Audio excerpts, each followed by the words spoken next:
네, 안녕하세요. LS증권의 염승환 이사입니다. 최근 저를 사칭하는 여러 유튜브 방송이나 카카오톡 채널들이 상당히 많은데요. 저는 이제 LS증권과 함께하고 있는 이 연불리와 함께 채널에서 공식적으로 방송을 좀 하고 있고, 저를 사칭하거나 돈을 달라고 한다거나 리딩을 원하거나 이런 것들은 다 사기일 가능성이 높기 때문에 여러분들이 각별히 주의를 하셨으면 좋겠습니다.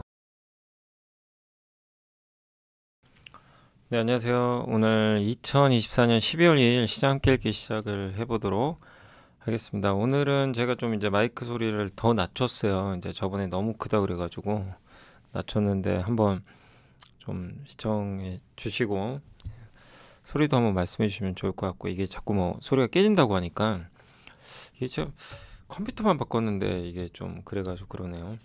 그리고 그건 그렇고 이제 오늘도 국내 정시는 여전히 좋지가 않았습니다. 정말 답답합니다. 계속 안 좋네요. 예, 결국 오늘도 상승 이어가지 못하고, 그러니까 장중 내내 오르다가 막판에 또 밀려버려서 힘이 없고, 반도체가 가야 되는데 뭐 반도체를 외국인이 하도 파니 정말 이제 원수진 것도 아닌데 너무 파는 거는 같아요. 어쨌든 지금 뭐 쉬운 상황 아닙니다. 그래서 일단 미국은 사상 최고가고 한국은 역주행을 오늘도 하는 12월 첫날부터 좀 아쉬웠던 흐름인 것 같습니다. 그래서 오늘 이번 달까지 빠지면 6개월 연속 빠지거든요. 그러니까 기록 쓰는 거죠.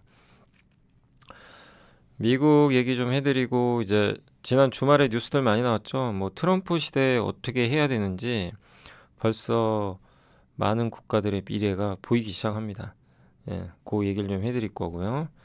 그 다음에 위안화 브릭스 화폐 달러 패권 도전장 내밀었다. 트럼프가 관세 매기겠다 협박을 하고 있고, 그 다음에 이제 스페이스X 얘기 또 길게 쓰였는데 뭐 괜찮더라고요. 그 다음에 반도체 게임주, 그 다음에 관세 부과의 영향에 따른 정유화학주, 그 다음에 12월 국내 증시 관련된 내용, 대주전자재료, 월별 수출액 데이터 중에 솔루엔 파마 리서치, 이런 내용들 한번 설명을 해드리겠습니다. 그리고 요즘에 또 열받는 일들이 좀 몇 개 나오죠. 뭐 하이브의 방시혁 대표가 뉴스 보셨죠? 야, 이건 정말 좀 제가 기사 읽어봤지만 좀 충격적이고 그래서는 안 되는 것 같은데, 예, 아무튼 금감원에서 뭐 불법이 있는지 들여다본다고 하니까 이제 주주간 계약을 한 건데 그거를 미리 알리지도 않았고, 아무튼 한번 지켜봐야 되겠습니다. 이제 그런 일들이 자꾸 생기면 국내 주식시장 신뢰도가 자꾸 떨어져요. 떨어질 수밖에 없고, 또 한 가지 아쉬운 거는, 그 아쉬운 게 뭐냐면 올해 초만 해도 이복형 금감원장도 그렇고 저기 여당, 예, 이렇게 또 이 여당 쪽에 이제 관련된 정부 인사들, 예, 거기서 자본 그 뭐죠, 예, 상법 개정을 해야 된다고 언급을 했잖아요. 근데 말이 바뀌어 버렸어요. 갑자기 상법 개정보다 뭐 자본시장법 개정, 그 보니까 그런 걸 하기 위해 노력을 해야 된다, 뭐 이렇게 하는 것 같은데, 아니 상법 개정을 해야죠. 예, 해서 바꿔야죠. 그러니까 대주주에 집중된 이 권력을 일반 소액주주로 바꿔줘야 돼요. 그러기 위해서 이제 금투세는 폐지가 거의 돼가고, 남은 퍼즐이 뭐죠? 상법 개정해서 소액주주의 가치를 올려주자는 거잖아요. 그럼 양극화도 해소되고 우리나라 증시도 어느 정도 레벨업 될 텐데, 아니 왜 갑자기 하반기 들어와서 생각이 왜 바뀌었는지 모르겠어요. 그게 좀 이해가 안 가고, 그리고 어쨌든 이제 민주당에서는 적극적으로 한다고 하더라고요. 예, 그래서 민주당이 다수당이니까 뭐 밀어붙이면 할 수도 있습니다. 상법 개정. 여야 합의가 제일 좋긴 한데, 근데 좀 안타까운 건 뭐냐면 왜 여당의 생각이 바뀌었는지 좀 이해가 안 가요. 예. 그래서 뭐 그런 얘기도 많잖아요. 뭐 사모펀드, 이번에 고려한 사건 보셨죠? 뭐 사모펀드가 들어와서 뭐 우리나라 기업들을 막 이렇게 흔들어 놓고 그걸 해외 매각하고, 예, 그런 거 쉽지 않습니다. 쉽지도 않고, 또 한 가지 뭐냐면 이번 고려현 주가 보셨잖아요. 고려현도 저도 작년에도 많이 설명해드렸던 기업이죠. 참 이게 공부해보면 괜찮은 기업이거든요. 그것도 주주환원은 아예 안 하는 것도 아니지만 어쨌든 굉장히 그러니까 저평가란 표현은 그렇지만 좀 굉장히 좀 답답했죠. 근데 MBK가 들어와서 이제 공개 매수하고 이제 회사를 어떻게든 이제 기업 가치를 정상화 시키려고 하는 과정에서 주가 지금 어떻게 됐어요? 3배가 올라 그랬어요. 예. 지금 이런 기업들이 얼마나 많겠어요. 그 사모펀드가 무조건 뭐 잘했다가 아니라 사모펀드가 그런 역할을 하면서 이 가치가 절하된 기업들의 가치를 올려주는 역할도 하긴 하거든요.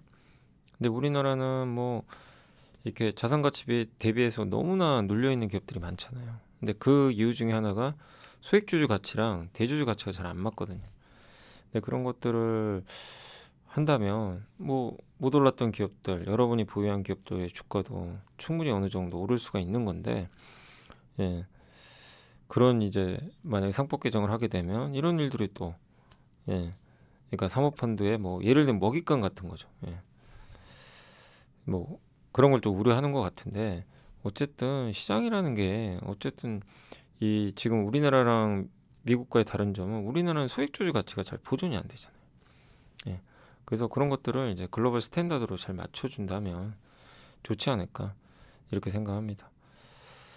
어쨌든 예, 기업들은 이런 얘기하면 싫어하겠죠. 당연히 싫어합니다. 싫어하겠지만 이제 우리가 금투세 어쨌든 여러분들 덕에 폐지 지금 돼가는 단계니까 뭐 어떤 일이 있어도 상법 개정해야 될 것 같아요. 그래서 저도 계속 말씀을 드릴 예정이니까 여러분들도 상법 개정 관심 많이 가지시고 계속해서 상법 개정 이거 돼야 됩니다. 이번 기회에 하는 김에 상법 개정을 해야 이제 이 구도 완성이 되는 거예요. 그러니까 그동안 대주주에 집중됐던 이 주식 권력이 바뀌는 겁니다. 예, 소액 주주로. 그런 이제 굉장히 중요한 우리나라 주식 역사에 정말 중요한 분기점이에요. 그래서 상법 개정이 꼭 되기를 저도 계속 방송에서 말씀을 드리도록 하겠습니다. 제가 뭐 얼마나 힘이 들지 모르지만 저도 꾸준히 말씀을 드리도록 하겠습니다. 그래서 오늘 좀 얘기가 길어졌고 일단 이제 오늘 내용들 먼저 좀 말씀을 드릴게요. 강하다 미국 뭐 미국 우선주의 미국은 사상 최고가입니다. 달러는 오히려 약했고 금리도 떨어졌고 이러면 우리나라도 올라가야죠. 근데 참 안 되네요. 그리고 대중국 반도체 제재 강도가 좀 약했다. CXMT가 포함 안 될 거다. 근데 이거 이미 반영했잖아요. 그죠? 예. 그래서 이미 금요일날 시장에도 충분히 반영된 건데 오늘도 참 삼성전자 주가에는 안 좋게 작용했고 트럼프가 멕시코와 캐나다 정상과 통화한 것만이 아니라 캐나다 정상은 총리가 트럼프가 찾아갔어요, 직접. 어쨌든 미국은 올랐고 멕시코 대통령과 통화해서 불법 이민자 막겠다. 그래서 저와 트럼프 당선인 양국 사이에 좋은 관계 있을 거라는데 동의했다. 캐나다 총리와도 통화를 했고요. 근데 실제로 찾아갔습니다. 캐나다 총리는 그 먼 거리를 바로 날라서 그 트럼프 저택에 찾아갔어요. 그러니까 결국엔 움직여야 돼요. 일본은행이 이제 금리 올릴 거란 얘기 때문에 엔화가 강해졌죠. 예, 근데 미국 증시 이렇게 따지면 미국 증시도 흔들려야죠. 그때 빅테크 얼마나 빠졌습니까? 당시 8월에. 근데 정작 금요일 날 아침에 우리나라 증시가 뭐 흔들렸던 이유로 이걸 거론하더라고요. 12월에 금리를 올릴 거다. 그래서 엔캐리 트레이드. 아, 그럼 미국도 빠져야죠. 왜 한국만, 그러니까 온갖 악재는 왜 한국만 반영하냐 이거죠. 그러니까 이것 때문에 빠졌다고 보진 않아요. 이것 때문에 빠졌으면 미국도 흔들렸어야 되는데 우리나라만 빠졌다는 거는 엔캐리 트레이드랑 좀 무관하다. 청산과. 예. 다만 이제 일본이 금리를 올릴 거고 엔화 강세로 가는 거는 저는 나쁘지 않다고 봐요. 점진적으로. 엔화가 너무 약하잖아요. 그래서 엔화가 점진적으로 강세로 가면 달러가 약해져요. 그럼 이건 우리나라한테도 좋은 건데 증시에도 예. 엔캐리 트레이드만 걱정을 사실은 예. 엔화는 영원히 빠져야 되는 거죠. 예. 근데 그런 상황 아니고 엔화 값이 너무나 낮기 때문에 정상화 과정으로 보는 게 맞는 것 같습니다. 그러니까 이제 우리가 금요일도 제가 말씀드렸지만 빠질 때는 빠지는 이유 100개도 다 찾아낼 수가 있어요. 그냥 그잖아요. 그러니까 하나의 그냥 핑계였다라는 정도로 보시면 되겠습니다. 달러는 보통 12월에 또 약하다고는 합니다. 네. 달러가 좀 꺾이는 게 좋아요. 지금 너무 높아요, 달러가. 그러니까 우리나라 원달러는 1,400원이니까 좀 꺾여줘야 됩니다. 그리고 중국의 CXMT가 빠졌다는 거. 이게 좀 영향을 줬지만 근데 어쨌든 CXMT 관련해서 우리나라는 이미 금요일 날 한번 두들겨 맞았죠. 테슬라가 급등했고 뭐 자율주행 추수감사절 만찬에요. 트럼프 바로 옆에 있었어요. 멜라니 여사 옆자리를 트럼프 그러니까 일론 머스크가 차지한 거죠. 이제 그게 권력을 의미하는 거 아니냐 이런 얘기고 엔비디아 비롯한 반도체 마이크론 빼고 다 올랐고요. 빅테크도 대부분 올랐고 월마트도 좋았습니다. 우주 관련주가 급등했고 이번 주에 주요 지표는 이제 ISM 제조업 PMI가 오늘 나오고 이게 좀 올라가야 돼요. 이게 올라가야 우리나라 미국 수출도 살고 반도체나 우리나라 경기가 전반적으로 좋아지는데 아마 내년 2분기 정도로 예상들을 많이 하더라고요. 그 다음에 미국의 줄도. 근데 이게 만약에 미국 ISM 제조업 지수가 큰 폭으로 오르잖아요. 우리나라 증시에도 굉장히 호재가 될 수는 있습니다. 그리고 파월 의장 연설이 4일에 있고 오펙 플러스 A가 원래 오늘인데 감산 때문인지 몰라도 뭐 증산인지 12월 5일로 연기해 버렸어요. 그다음에 이번 주 금요일 날 고용 보고서.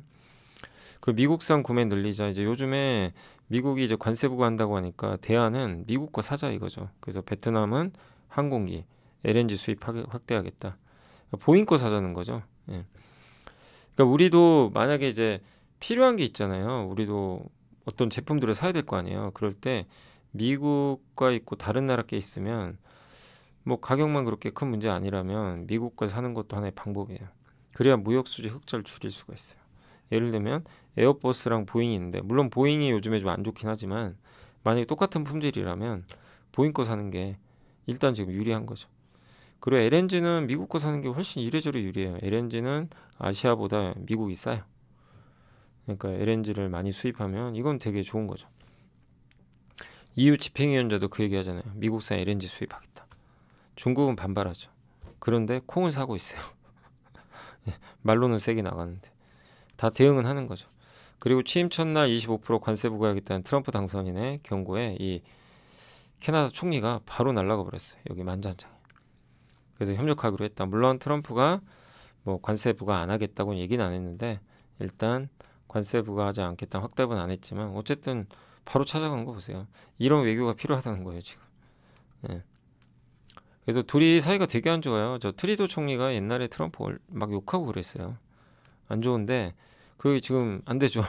지금은 두 번째로 당선된 사람이고 친하게 지내야 됩니다. 왜 캐나다 경제의 많은 부분이 미국에 의존하니까. 멕시코는 중국과 거리두기 하고 있어요. BYD가 멕시코에 공장 설립한다 그랬는데 그런 거 나는 모른다. 예, 제안 받은 적 없다. 그리고 보복이 아니라 협상해야 된다. 유럽 중앙은행 총재도. 그 트럼프가 대안 찾지 마라. 그러니까 지금 달러의 전 세계 지배력이 떨어지고 있는 건 맞아요. 지금 달러 외환 보유액 중에서 전 세계 중앙은행이 달러가 58까지 떨어졌어요. 많이 떨어졌죠. 근데 브릭스가 올라오죠. 근데 브릭스가 자기네 통화 만들자 이러고 있어요. 예. 그래서 근데 이렇게 좀 이제 나오는 이유가 러시아가 전쟁하고 나서 미국이 그 러시아를 국제은행 간 통신협회 결제망에서 빼버렸죠. 차단했죠. 그럼 달러를 막 쓰기가 어려운 거죠. 그러니까 이제 이들 입장에선 야 미국이 우리나라도 저렇게 하면 어떡하지 이제 무서운 거죠. 그래서 우리 자체 통화 쓰자. 브릭스 통화 만들자. 아니면 위안화 쓰자. 이제 이런 얘기가 오는 거예요. 중국 입장에서 좋죠. 이게 웬 듣던 좀 반가운 소린가. 이럴 수 있는 거예요. 그래서 원유 및 천연가스 무역에서 위안화 쓰자. 예. 그러니까 이제 이 사우디도 약간 이제 화답을 한 거죠. 네. 그래서 브릭스 국가들이 또 달러 대신에 금을 많이 도입을 하고 있죠. 예. 디지털 화폐도 하겠다. 뭐 예를 들면 뭐 비트코인 할지 모르지만. 그래서 이런 이제 상황이다 보니까 트럼프가 경고를 날려버린 거예요. 너네들 그냥 뒤에서 그런 거 하지 마. 달러 써. 이제 이렇게 세게 나가버린 거죠. 안 쓰면 100% 관세 뒤에 대기하고 있는 거죠. 피켓 들고 안 써 100%야. 예. 이렇게 지금 그러니까 우리가 여기서 뭘 느낄 수 있죠? 아, 이 관세라는 게 트럼프의 무기구나. 협박용 무기예요. 말 안 들어? 관세. 너 말 안 들어? 관세. 그냥 그 레드 카드 같은 거예요. 아니 옐로 카드. 레드 카드는 이제 관세 매기는 거고. 그러니까 마치 축구 심판이 옐로 카드 한번 준 거죠. 그거예요. 그게 지금 명확하게 나오고 있죠. 아, 관세를 부과 안 할 수도 있지만 말 안 들으면 부과하는구나. 그리고 협박용으로 자주 쓰겠구나. 그래서 외교가 정말 중요하겠구나. 이거를 우리가 그 윤석열 대통령도 지금 상황이 만약에 저런 식으로 우리나라에 대해서 뭔가 근거가 오면은 그냥 바로 날아가야 돼요. 예, 그래야 되는 거죠. 어쩔 수 없어요. 우리나라 경제는 미국의 지금 그러니까 의존도가 너무 높아졌어요. 지금은 어쩔 수 없습니다. 왜냐하면 중국 의존도가 낮아졌기 때문에. 그래서 이거는 뭐 어쩔 수 없는 상황이죠. 예, 근데 캐나다 총리도 그냥 자존심 내리고 그냥 가버리잖아요. 그래서 앞으로 2, 3년간 저런 모습들이 전 세계가 많이 보이지 않을까 그런 좀 생각이 듭니다. 자, 그리고 이제 요거는 화성 스페이스X. 우리는 이제 달에도 이미 옛날에 갔지만 이제 남은 거는 그거죠. 예, 화성이고 소련과 이제 우주 경쟁에서 이겼죠.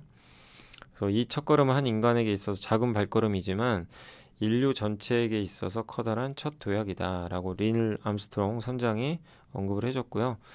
이제 55년이 지났고 뉴 스페이스 시대가 개막이 됐고 스페이스X의 시대가 열린 거죠.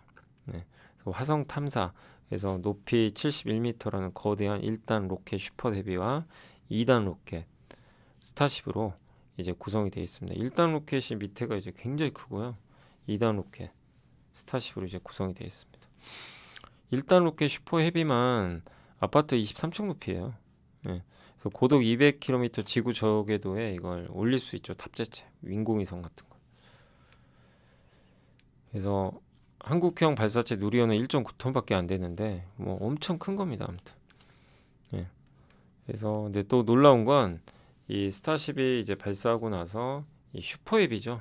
밑에 1단이 이게 발사하고 나서 2단을 분리하고 1단은 이제 보통 옛날엔 바다에 빠지는데 분리하고 나서 돌아와서 역추진으로 로봇팔에 딱 안겼죠. 1시간에 한 번씩 발사할 수 있다고 하니까 물론 매번 발사할 수 있는 건 아니에요. 이번 발사엔 또 최근에 실패했더라고요. 실패한 것도 있는데 이제 하다 보면 되겠죠. 계속. 그래서 로켓을 회수할 수 있다는 건 비용을 줄이는데 스페이스X 팔컨 9이 810억인데 요거는 그거보다 훨씬 싸게 하겠다는 거죠. 200만 달러면 한 30억 정도? 네. 굉장히 이제 낮게 되는 거죠. 옛날에는 킬로그램당 10만 달러였어요. 발사 비용이. 근데 스페이스X는 지금 1,500달러까지 떨어뜨렸고 앞으로 10달러까지. 10달러면 국제선 화물 운송 요금하고 비슷해요. 완전히 뭐 대중화되는 거죠. 그리고 또 하나가 위성 인터넷 요걸 통해서 가입자를 늘리고 그래서 350조 이상의 가치로 평가받고 있는데 우주 사업은 국가 안보와 관련이 있어서 정부의 도움이 필수적이고 머스크 창업자는 늘 정부와 삐걱대고 있다. 머스크는 로켓을 만드는 것보다 이제 관련 규제 문턱을 넘기가 더 어렵고 시간이 오래. 그러니까 머스크가 트럼프 선택한 이유 중에 하나도 결국에 이제 규제예요. 그러니까 이제 바이든 행정부 때 규제를 많이 받았거든요. 뭐 이거 하지 마라, 저거 하지 마라, 이거 지켜라, 저거 지켜라, 환경 지켜라. 이제 막 짜증이 난 거예요. 예, 일론 머스크는 해야 되는데 막 이 시시콜콜 간섭받고 그러니까 트위터 인수했을 때도 야 너 왜 트위터 인수해? 인수하면 스페이스X에 집중할 수 있냐? 막 이렇게 이제 간섭도 하는 거죠. 예, 근데 그걸 또 설득시켜야 되고. 근데 이제는 트럼프가 있고 자기가 정부 효율화위원회 위원장이 됐고 그럼 규제를 없애버릴 수가 있거든요. 나사 신임국장에도 스페이스X에 간부를 임명할 수도 있대요. 그 파워를 갖게 된 거죠. 그러니까 일론 머스크도 무서운 사람이죠. 예, 그런 계획까지 했겠죠. 나사는 그동안 이제 우주 발사 시스템을 개발을 해서 달 탐사 계획을 하려고 했는데 비용이 비싸요. 그래서 아마 스타쉽 이용할 가능성이 높습니다. 아니 스타쉽 이용하는 게 제일 좋아요. 가격도 훨씬 저렴하고 그래서 인간을 화성으로 운송하려는 꿈은 물론 시간 많이 걸리지만 이제 그 2년 후에 무인 우주선 저 무인 우주선이 아니라 로봇 태워 보내겠죠. 그죠? 로봇 태워서 우주 보내겠죠. 그러지 않을까요? 네, 그럴 가능성이 높죠. 그래서 2040년에는 우리는 화성의 도시가 건설되는 모습을 볼 수 있을지도 모른다 이런 얘기인데 그래도 저는 화성에 가기 싫습니다. 굳이 화성에는 가긴 싫지만 트럼프는 아니 그 일론 머스크는 가게 만들려고 할 것 같아요. 그 오늘 보니까 테슬라가 이걸 올렸더라고요. Your kids will probably never have to learn to drive. 이게 뭐냐면 당신의 아들은 아마 이제 다시는 운전을 배울 필요가 없을 것이다. 요거죠. 네. 무슨 얘기예요? 이번에 테슬라가 자율주행 업그레이드 버전을 내놨어요. 영상 유튜브 꼭 찾아보세요. 저도 주말에 유튜브 보고 깜짝 놀랐어요. 예. 또 테슬라 그러니까 옛날에 책 읽고 나서 테슬라 주식 사고 싶더라고요. 예전에 작년에. 근데 또 사고 싶었어요. 네, 사실한 얘기는 아닙니다. 왜냐하면 지금 많이 올랐어요. 너무 부담되고 지금은. 근데 그러니까 저도 보고 야, 이 자율주행이 이 정도까지 가능한가? 미국 시내에서 우리나라가 운전하기가 그러니까 미국보다 우리나라가 자율주행하기가 더 쉽대요.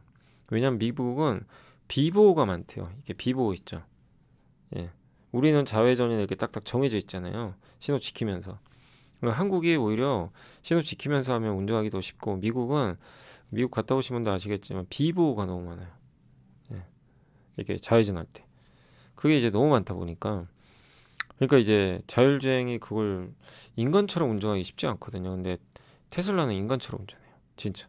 꼭 영상 이번에 업그레이드 된 거 꼭 한번 찾아서 테슬라 최근 버전으로 한번 봐보세요. 예.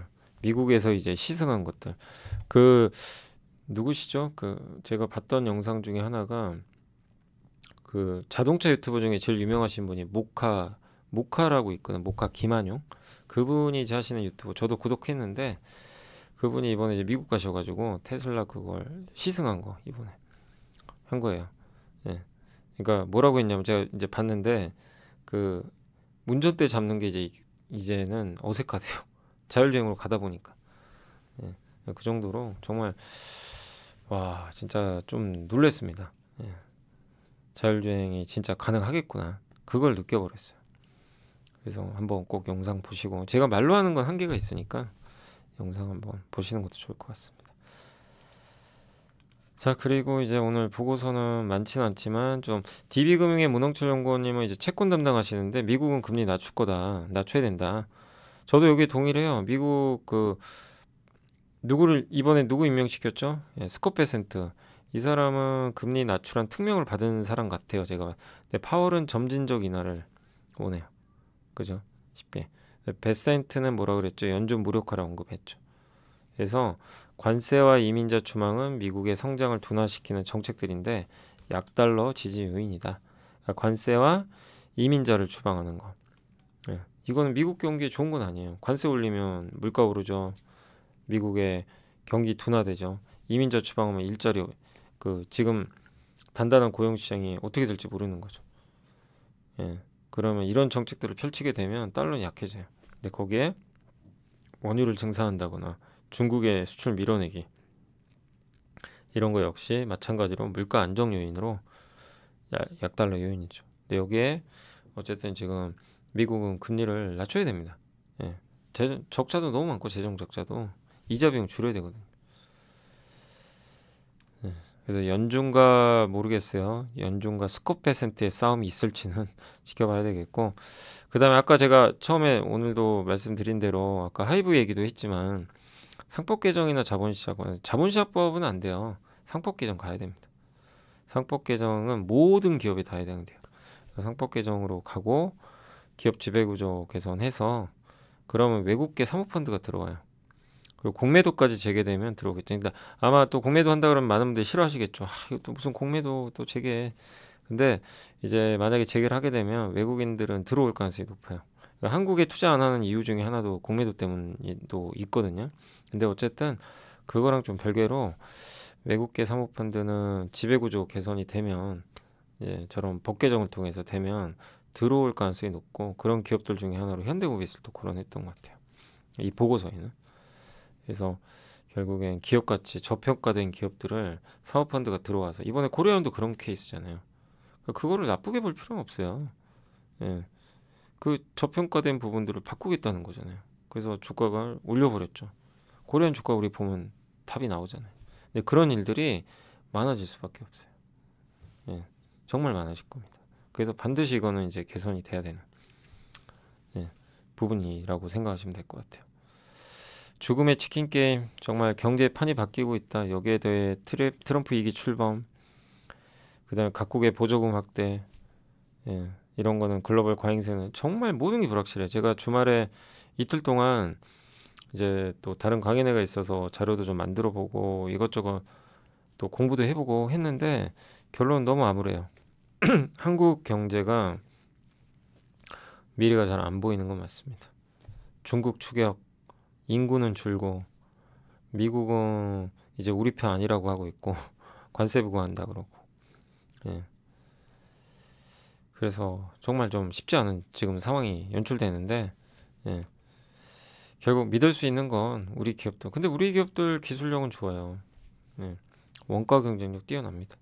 그래서 살아남을 거예요. 전 그렇게 생각하고 있고, 그리고 제가 안 좋은 것도 주가에 반영이 됐다라고 저도 생각을 하고 있습니다. 다만 안타까운 건 정치권이 좀 이런 기업들 있잖아요. 산업. 여기에 대해서 팍팍 좀 지원할 건 지원해줘야 되는데 그런 게 좀 잘 안 된다는 거. 그러니까 미국이 좀 부러운 것 중에 하나가 초당적으로 협력하잖아요. 근데 우리나라는 갈라져요. 여기서 하라 그러면 여기서 안 되고, 여기서 한다 그러면 여기서 한다. 제가 뭐 정치 얘기는 하기 싫지만 뭔가 안 됩니다. 일치가. 근데 지금은 그럴 때가 아니에요. 지금 굉장히 심각합니다. 한국.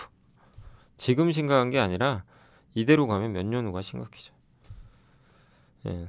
그러니까 지금이라도 예. 시간이 있을 때 국가 차원에서 전폭적으로 특히 우리나라 반도체라든가 첨단 산업들 적극적으로 지원해야 돼요. 예. 중국이 지금 그 경기 안 좋은 중국도 어디다 집중합니까? 첨단 산업에 다 올인하고 있잖아요.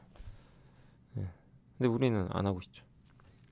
결국 뭐 중국이 뒤쫓아오는 건 뭐 시간 문제입니다. 뭐 이미 중국이 앞서가기도 하고. 그래서 이런 것들이 또 주가에도 반영되는 거예요. 예. 그래서 지금은 좀 위기가 온다는 생각을 가지고 좀 정부도 그렇고 좀 잘 대응을 정부나 저기 여당 야당 다 마찬가지로 예, 좀 국익을 위해서 좀 생각을 해주셨으면 국익과 우리나라 주식시장을 위해서 예, 생각을 해주셨으면 좋겠습니다. 자꾸만 저도 이제 오늘은 뭐 이런 얘기는 하고 싶지 않지만 평소에는 근데 지금 이런 걸 오늘은 얘기 안 할 수가 없는 것 같아요. 지금 상황 자체가 예, 그래서 그거 좀 그 이해해 주시면 감사하겠습니다. 자, 그리고 대신에 이지훈 연구원님이 게임 본업에 집중하자. 이제 게임주는 내년에 이제 괜찮을 것 같습니다. 인건비 줄고요. 뭐 애플의 앱 수수료 줄어들 것 같고 여러 가지 면에서 좀 좋은 부분들이 있을 것 같아요. 또 신작도 많이 나오고요. 또 우리나라가 모바일 게임만 하는 게 아니라 장르가 다양해져서 성과도 내고 있고 그리고 이제는 진짜 옛날에는 눈을 다른 데로 많이 돌렸는데 기업들이 게임 본업에 이제 집중하겠다는 거예요. 그래서 좀 몇몇 기업들 구조조정하고 특히 컴투스 같은 경우만 해도 정말 여러 사업들 많이 했죠. 근데 연결 자회사 중에 컴투버스와 일부 미디어 자회사들 효율화를 진행하고 연결 회사에서 빼버렸어요. 카카오 게임즈 위메이드도 마찬가지. 부진한 사업들 이런 것들을 통하면 일단 비용이 슬림해지니까 이제 게임으로 평가받을 수 있는 거죠. 크래프톤과 컴투스를 탑픽으로 했고 크래프톤은 근데 많이 올랐잖아요. 그래서 상대적으로 내년에 좀 컴투스 기대를 하고 있고 저도 컴투스는 계속 좀 지켜만 봤던 게 없어요. 아무것도 모멘텀이. 근데 이제 드디어 나옵니다. 뭐냐면 일본 프로야구 라이징 이것도 지난주에 한번 잠깐 보고서 한번 보여드렸던 것 같은데요. 예, 일본은 프로야구 예, 정말 많이 3천만 명이 보는 예, 상황이고 프로야구 보는 인구가 3천만 명이 넘는데요. 근데 어쨌든 이 일본 프로야구 이제 라이센스를 따가지고 원래 우리나라 프로야구 게임도 컴투스가 가장 잘하죠. 잘하고 있는데 일본에도 진출해서 기대를 한번 해봐야 될 것 같습니다. 또 미국과 캐나다, 멕시코 관세부가 아시아는 저렴한 캐나다산 원유 수입 가능하다. 그러니까 지금 9월에 한국의 GS랑 일본의 에네오스가 저기 브렌트유 있잖아요. 예.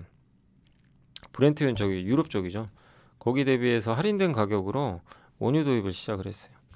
근데 이 트랜스 마운틴이라고 이제 캐나다에서 서쪽으로 이렇게 그 산을 파가지고 어떻게 보면 이제 해안으로 연결해서 수출할 수 있게 한 파이프라인인데 이게 완공돼가지고 이제 미국 아시아향으로 해상으로 원유 수출이 급증하고 있어요. 그래서 이제 우리나라랑 캐나다 원유가 우리나라가 쓸 수 있어야 되잖아요. 그런 거 테스트한 후에 지금 이제 받고 있는 것 같은데요. 어쨌든 미국과 중동산과 이제 경쟁하겠죠. 중동이냐 미국이냐 뭐 이런 거랑 캐나다랑. 근데 캐나다 원유는 아마 큰 폭의 할인율이 적용될 가능성이 높기 때문에 이렇게 되면 결국 우리는 싸게 살 수 있어 좋고 또 거기다가 중동에서 수출할 때 이런 경쟁 국가가 생기면 중동의 이런 국가들이요 우리나라한테 원유 팔 때 가격을 하향해 줍니다. 이런 정유주한테 좋은 거죠. 그리고 발전해서 한전 같은 경우도 좋을 수 있다. 이런 내용이니까 참고하시면 되겠습니다. 그리고 국내 증시 리스크 시그널은 뭐냐? 지금 아직은 많이는 못 갈 것 같다는 얘기고, 다만 더 빠지긴 어렵다는 얘기예요. 왜냐하면 이제 국내 경기 사이클은 이미 하반기부터 꺾였고, 예, 본격적인 이제 수축 사이클, 수축으로 좀 들어갔기 때문에, 근데 그걸 반영해서 빠져버렸거든요. 내년 상반기까지인데, 근데 보통 주가는 선행하니까. 그래서 당장은 뭐 오르기는 어렵다 하더라도 내년 상반기까지는 수축 기조 후에 하반기에 이제 개선되면 주가는 내년 2분기에는 오를 수도 있는 거죠. 당분간은 한 몇 달은 그냥 오르락 내리락 박스권 속에서 순환매 장세. 다만 여기는 락 바텀 2450은 완전 바닥으로 보고 있는 것 같습니다. 근데 경기는 둔화되는데 지수는 버티는 그런 흐름으로 보시면 되겠고요. 대주전자재료는 이제 기업 분석 보고서인데 지금 2차전지는 안 좋지만 그 실리콘 응급할 물질 있죠. 실리콘 응급제 만드는 회사입니다. 한마디로. LG엔솔, SK온 기존 고객만이 아니라 파나소닉으로 확장하고 있고, 그 다음에 실리콘 응급제를 쓰는 이유는 일단 에너지 밀도가 올라가고 충전 속도 빨라지고요. 흑연이 중국 의존도가 높아요. 이걸 대체하는 거죠. 그래서 니켈을 더 넣을 수가 없으니까 밀도 개선하려고 이제 여기다 실리콘 넣는 거죠. 응급제. 또 충전 속도는 리튬 이온의 이동 속도인데 흑연은요 리튬 이온을 오래 가지려고 그래요. 예. 이제 그러다 보니까 충전 속도가 느려질 수밖에 없는 거죠. 흑연을 쓰면. 근데 거기에 실리콘을 쓰게 되면 속도가 빨라진다고 합니다. 천연 흑연 90%는 중국 생산. 대부분이. 그러니까 이런 거를 이제 실리콘으로 대체하는 거죠. 실리콘 응급제의 용량은 이론 용량 흑연보다 10배 이상. 급속 충전 가능하고요. 다만 단점이 이제 부풀어 오르거든요. 충전할 때. 그런 걸 막기 위해서 저 CNT 도전제 쓰는 거죠. 대주전자재료나 BTR이나 시네츠 같이 지금 현재 양산주인 기업들은 SIOX 실리콘 산화물 방식으로 하고 있고, 다 좋은데 이제 초기 충방전 효율이 좀 떨어지거든요. 비용도 비싸고. 근데 대주 같은 경우는 마그네슘 토핑을 통해서 초기 효율을 조금 보완을 했다고 합니다.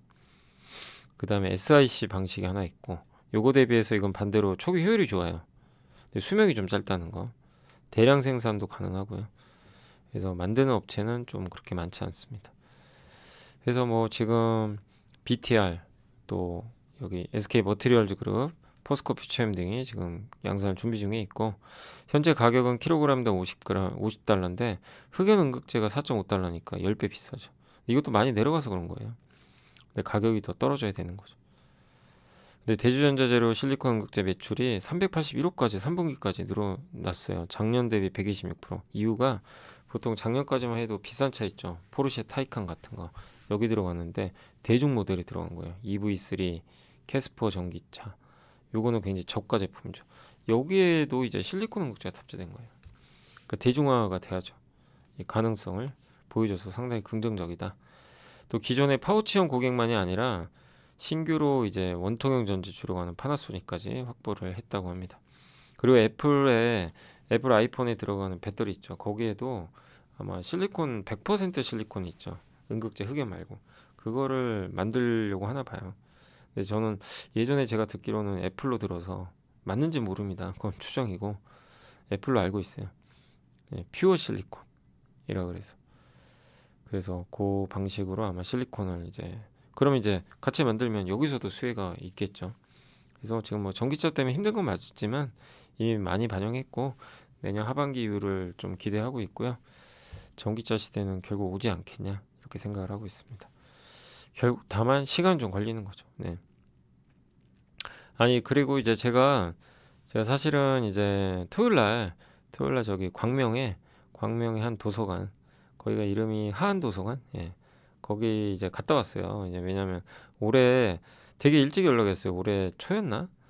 올해 되게 초에 연락이 이제 와가지고, 그래서 이제 이번 11월이 돼서 이제 날짜가 돼서 광명 토요일날 갔다 왔는데 정말 깜짝 놀란 게 거의 그 장도 안 좋고 이런데 너무 많이 와주셔가지고 좀 깜짝 놀랐고, 그리고 제가 거의 강의를 한 2시간이나 했거든요. 2시간이나 했는데도 진짜 집중 잘해주셔서 광명 시민분들한테 너무 감사드리고 너무 좋았고, 근데 제가 이제 대주전자재료 하면서 또 생각난 건 뭐냐면 그때 한 분이 그 이제 강의는 안 들으시고 이제 저한테 인사만 하시고 그냥 가셨던 분인데 이제 그분께서 하신 얘기가 자기 대주전자 갖고 있다. 그래서 아 힘들다 막 물려 있어서 근데 뭐 저한테 뭐 물어보신 건 아니고 그냥 이제 그런 얘기 하면서 근데 거기서 무슨 얘기를 하셨냐면 자기 아들은 비트코인 갖고 있대요. 그러니까 아버지는 국내 주식 투자해서 지금 힘들고 아들은 비트코인 사서 돈을 많이 벌었나 봐요. 좀 벌었나 봐요. 지금 어떤 상황인지 아시겠죠? 그러니 다들 비트코인 하려고 그러죠. 요즘에 젊은 분들 특히 뭐 국내 주식 안 하죠. 안 해요. 예. 재미도 없고. 예. 저 하이브 이번에 사건도 그렇고. 예. 믿음이 안 가죠, 믿음이. 그러다 보니까 그냥 비트코인. 예. 이게 확실히 더 요즘에 많이들 하시는 것 같아요. 근데 그래도 국내 주식 꼭 해주시고 바뀔 겁니다, 한국도. 근데 갑자기 그게 생각이 나서 좀 말씀을 드려봤습니다. 네, 아무튼 뭐 그때 토요일 날 많이 와주셔서 너무 감사드리고요. 자, 그리고 이제 LS증권의 정웅식 좋은애 연구원님의 수출 데이터 그 이제 몇 가지 있는데 그 중에 솔루엠이 어쨌든 넘겼어요, 고점. 그래서 솔루엠이 VIP 자산 운용도 최근에 지분 매입도 했고 물론 뭐 실적이 좋아질지는 지켜봐야 되겠지만 일단 수출 데이터 좋고 파마리서치도 수출이 고점을 뚫었습니다. 그래서 요게 두 개가 좀 눈에 띄어서 데이터론 한번 말씀을 드렸고 그리고 내부자 매수는 이제 11월 29일 기준입니다. 그 KTNG가 싱가포르 국부펀드에서 일단 지분을 취득을 했어요. 그래서 상당히 5% 신규 취득. 근데 좀 주가 올라서 지금 조금 이제 접근하시기 좀 어려우시겠지만 싱가포르 최대 국부펀드가 일단 지분을 취득했습니다. CJ 프레시웨이는 이건일 대표가 매수를 했고요. 하이비전 시스템은 여기 최도훈 대표가 3억 정도 애플 관련주죠. 안 좋긴 하지만 최근에 매수가 들어왔습니다. 공시는 일단 조선주들 조금 그게 있었어요. 수주 공시. 한국조선해양 컨테이너선 우리가 중국에 많이 뺏겼던 컨테이너선 수주가 있었고 하나 시스템이 필리조선소 있죠. 요거 채무를 또 보증해 준 것 같아요. 예. 그러니까 현지 운영 자금을 만들어야 되는데 그 차입을 할 텐데 그 차입할 때 하나 시스템이 책임을 지는 거죠. 만약에 잘못되면. 예. 예, 그런 이제 채무 보정을 했다라고 보시면 좋겠습니다. 그러니까 미국에 지금 조선소를 이제 인수했잖아요. 인수한 상황에서 필리조선소는 미국 군함을 건조할 수 있는 능력이 있거든요. 근데 과연 수주를 줄지 모르지만 한국이 또 미국 군함까지 수주하는 그런 역사적인 날이 한번 왔으면 좋겠습니다. 자, 그래서 오늘 이제 제가 해드릴 내용은 다 해드렸고 시장 보고 마무리하겠습니다. 자, 오늘 이제 증시 마무리가 아쉽게 좀 마이너스로 물론 이제 오늘 보시면 알테오젠이 여기 보시면 급등해가지고 그죠? 예, 그래서 오늘 알테오젠 8% 상승 영향으로 코스닥은 좋았지만 아쉽게도 반도체는 좋지 않았던 그런 흐름이었던 것 같습니다. 오늘 환율은 다시 1,400원을 좀 넘어갔고요. 오늘 외국인들 정말 끝없는 매도, 네, 도대체 언제까지 팔지 저도 모르겠지만 끝없는 매도를 연일 퍼붓고 있습니다. 다만 매도 강도는 줄어들었고 오늘은 오랜만에 초전도체가 좀 강했고요. 요새 뭐 인터넷주들 좋은데 오늘 오랜만에 카카오가 5% 정말 오랜만에 오른 것 같습니다. 은행주도 오늘 카카오뱅크, 그러니까 카카오 그룹 전체가 좋았던 것 같아요. 2차전지도 LG엔솔이 이제 오른 건 LG엔솔 이제 저기 캐나다의 공장 그 부분 때문에 관세 부과하면 피해잖아요. 근데 이제 캐나다 총리가 바로 날아가서 일단 이제 요청을 했기 때문에 좀 우려가 완화되지 않겠냐 이렇게 보고 있고 게임주들 요즘에 분위기 좋죠. 그래서 오늘 컴투스가 뭐 급등해 버렸네요. 최근에 어쨌든 컴투스 게임주들이요 관세랑 영향이 없잖아요. 그래서 또 강세가 계속 이어지는 그런 모습인 것 같습니다. 카카오나도 오늘 오랜만에 Y젠터 좋았고요. 네, 반면 하이브는 좀 지금 이슈가 생겼죠. 그래서 좀 안 좋습니다. 이 정도 올랐네요. 네, 참. 그리고 오늘은 조선주가 급락했습니다. 잘 나가더니 조선주가 두들겨 맞아버렸어요. 이유는 없어요. 딱히. 그러니까 삼성, 하나오션, 현대미포. 그러니까 우리나라는 이런 거 보면 야, 진짜 단타만 해야 되나 이 생각이 들죠. 어느 정도 오르면 또 무너지고. 물론 조선주가 끝났다고 생각 안 하는데 오늘은 좀 충격을 받았고 항공주도 그동안 이제 대한항공이 아시아나항공 인수 이것 때문에 좀 어느 정도 오른 부분도 있다 보니까 하락했지만 항공주의 이제 재편은 이제 시작입니다. 그래서 긍정적으로 볼 필요가 있고요. 대왕고래 예산이 축소됐다는 얘기 때문에 오늘 좀 한국가스공사나 이쪽은 좀 안 좋았습니다. 의료 AI는 요즘에 좋았지만 오늘은 좀 오후에 오히려 또 물량이 좀 많이 나왔네요. 그리고 반도체 여전히 안 좋고요. 좀 답답한 상황입니다. 네. IT 안 좋고 원전주도 좀 빠졌고요. 뭐 수많은 기업들, 뭐 풍력, HBM, 네, 면세점, 자동차 부품, 태양광, 네, 가릴 것 없이 정말 많은 기업들이 주가가 오늘 다 하락을 한 것 같습니다. 그래서 오늘 1250개 코스닥, 코스피는 680개. 그래서 지수는 덜 빠졌는데 많이 빠진 거 아니죠. 약보합인데 증시는 급락한 듯한 체감 지수가 최악인 그런 좀 안 좋은 장세였던 것 같습니다. 매일 이러니까 이제 감각도 없는데 정말 언제까지 이래야 될지는 저도 너무 답답합니다. 좀 분위기가 바뀌었으면 좋겠네요. 그리고 오늘 이제 삼성전자 빠졌고요. 고려아연이 뭐 임시주총 연단 얘기가 있어서 이 안 가던 고려아연을 만든 이유 이렇게 주가 급등시킨 게 뭐예요? 사모펀드가 한 거잖아요. 들어와서. 예. 기업 가치가 뭐가 달라진 거죠? 이때랑 이때랑. 예. 근데 사모펀드가 들어오면 뭐 망가진다. 그건 아니잖아요. 그죠? 예. 그러니까 지금도 우리나라는 이제 뭐 사모펀드가 들어와서 물론 잘못된 행위를 하면 안 되지만 예. 지금도 저평가된 기업들이 정말 넘치지 못해서 너무 많아요. 너무 많은데 그런 기업들이 이렇게 될 수도 있거든요. 나중에. 예. 우리나라 주식시장 재평가돼야죠. 예. 그러려면 상법 개정 필요한 것 같습니다. 예. 그리고 오늘 뭐 크래프톤도 올랐고 게임주 좋았고 뭐 조선주는 안 좋았습니다. 잠깐 말씀드렸고 오늘 아무튼 많이 빠진 건 조선하고 항공주였던 것 같아요. 가스공사 이제 오늘 대한고래 그 예산 축소 때문에 빠졌고 바이오가 오늘 좀 괜찮았고 알테오젠 좀 올라오면서 좀 살아났고 바이오 게임 엔터 이런 업종이 좋았고요. 반도체는 오늘도 부진했습니다. 그냥 뭐 끝없이 빠지는 좀 답답한 상황입니다. 네. 그래서 오늘은 이제 요 정도 좀 설명해드리고 마무리하도록 하겠습니다. 매일매일 힘듭니다. 힘든데 뭐 기운 내시고요. 예, 한국 시장 절대 저평가고 도망가지 마시고 잘 인내해 주시면 또 어느 시점에서는 또 좋아지는 흐름 나오지 않을까 이렇게 생각하고 있습니다. 자, 저는 또 내일 이 시간에 찾아뵙겠습니다. 오늘 고생하셨습니다. 감사합니다.